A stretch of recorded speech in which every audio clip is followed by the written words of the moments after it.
कुछ किताबें ऐसी होती हैं जो आपको अपने शब्द मोह में ऐसा जकड़ती हैं कि जब तक पूरी किताब खत्म ना हो जाए उसे छोड़ने का मन ही नहीं होता। लेकिन कुछ किताबें ऐसी भी होती हैं जिसके शब्द आपको अपने आकर्षण में इस तरह बांध लेते हैं कि उसके पन्ने आपको जीवन के सफ़र पर ले जाते हैं, जहां आप बार बार रुक रुक कर किताब में वर्णित जीवन से अपने या अपने आसपास के जीवन से उसकी तुलना करने लगते हैं। कुछ दिनों पहले मैंने नोबेल पुरस्कार विजेता कैलाश सत्यार्थी जी की लिखी किताब तुम पहले क्यों नहीं आए खरीद कर पढ़ना शुरू किया। ये है वो किताब। 1 महीना लगा मुझे इस किताब को ख़त्म करने में। ये किताब उन्हीं किताबों में से एक है जो हमारी दुनिया के स्याह सच को उजागर करती है और हर एक कहानी के बाद रुक कर सोचने को मजबूर करती है कि हम सभी जो अपने बाल बच्चों के साथ छोटी मोटी समस्याओं से लड़ते भिड़ते दरअसल कितना सुखी जीवन जी रहे हैं, जिनको जन्म से ही गुलामी का जीवन जीना पड़ रहा है, रोज मरते हुए, शोषित होते, टूटते, बिखरते हुए बड़े हो रहे हैं। नोबेल प्राइज विजेता कैलाश सत्यार्थी ने इस किताब में 12 जीवनियों को हमारे सामने रखा है, जिन्हें बाल मजदूरी, ट्रैफिकिंग, सर्कस, नरबली जैसे अंधविश्वास, यौन उत्पीड़न जैसे शोषण के कुचक्र से छुड़ाया गया। इस किताब में एक और बच्चों की करुण कहानी है तो दूसरी ओर उन्हीं बच्चों का दूसरे बच्चों को बचाने की मुहिम में सक्रिय योगदान की भी कहानी है।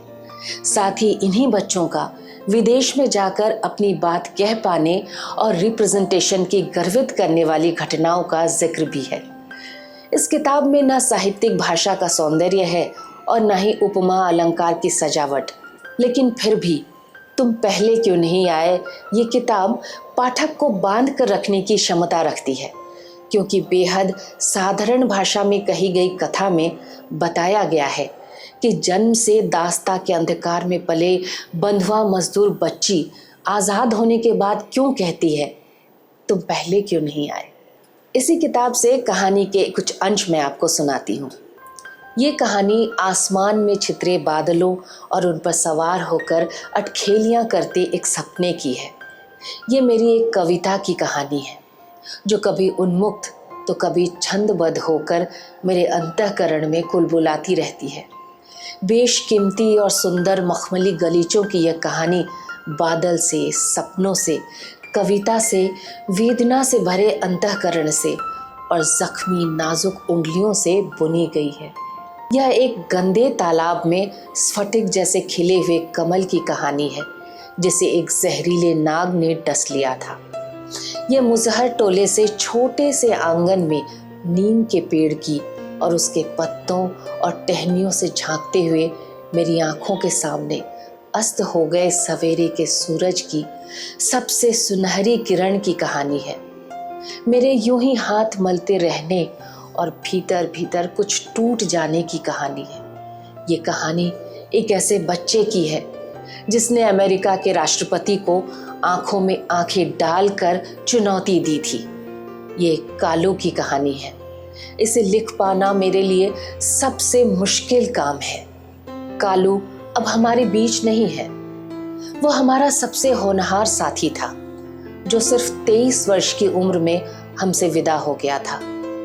इन पंक्तियों को लिखते समय मुझे ऐसा लग रहा है जैसे कागज के पन्ने में से कालू का गोल, सांवला, भोला सा चेहरा उभर आया है और वो अपनी सफ़ेद झक बड़ी सी बत्ती सी खोलकर निश्चल मुस्कान बिखेरते हुए कह रहा हो, भाई साहब जी आप क्या लिख रहे हैं? बाल मजदूरी का खात्मा किए बिना भला अपना कालू कैसे मर सकता है? उसे जानने वाले किसी भी व्यक्ति के दिल से उसकी छाप मिटाना मुश्किल है। जबरदस्त साहस, संकल्प और स्नेह से भरे कालू का व्यक्तित्व ही ऐसा था। उसकी साफ गोई का भला कौन कायल नहीं था। यहाँ तक कि अमेरिकी राष्ट्रपति बिल क्लिंटन भी उसे प्रभावित हुए बिना नहीं रह सके थे। कालू और क्लिंटन की मुलाकात सिर्फ रोमांचक ही नहीं, ऐतिहासिक भी थी। मानवाधिकार योद्धा रॉबर्ट एफ कैनेडी की बेटी कैरी केनेडी एक जानी मानी मानवाधिकार कार्यकर्ता है। उन्होंने विश्व भर के 50 व्यक्तियों के जीवन और कार्यों पर एक महत्वपूर्ण पुस्तक लिखी थी। उस पुस्तक का नाम स्पीक ट्रुथ टू पावर है। उसमें मुझ पर भी एक अध्याय लिखा गया है। सन 2000 के सितंबर महीने में तत्कालीन राष्ट्रपति बिल क्लिंटन ने पुस्तक का विमोचन किया था। पुस्तक विमोचन के कार्यक्रम में उसमें वर्णित सभी चरित्र नायकों को आमंत्रित किया गया था। कैरी का आमंत्रण मिलने पर मेरे मन में यह विचार आया कि जिन कामों के लिए मुझे इतना सम्मान दिया जा रहा है, शायद मैं अकेले उनके श्रेय का पात्र नहीं हूँ। मैंने कैरी को एक जवाब लिखकर उनसे निवेदन किया कि मेरी जगह पर किसी ऐसे बच्चे को बुला लें जो खुद आज़ाद हो जाने के बाद दूसरे बच्चों की मुक्ति के संघर्ष में जुटा हो। उन्होंने उत्तर दिया कि मैं स्वयं तो आऊं ही, अपने साथ उन्हें भी लेकर आऊं। आगे क्या हुआ ये जानने के लिए और दूसरी कहानियों को पढ़ने के लिए आपको ये किताब तुम पहले क्यों नहीं आए खरीद कर जरूर पढ़नी चाहिए। कैलाश सत्यार्थी जी के मुहिम में हम सक्रिय योगदान तो नहीं कर सकते, लेकिन ये किताब या उनकी लिखी और दूसरी किताबों को खरीद कर हम एक छोटी सी मदद जरूर कर सकते हैं। आपको हमारा काम कैसा लगता है ये आप हमें कमेंट बॉक्स में लिखकर ज़रूर बताइए। और अगर आपको हमारा काम अच्छा लगता है तो प्लीज़ हमारे चैनल को लाइक, शेयर और सब्सक्राइब ज़रूर कर लीजिएगा। शुक्रिया।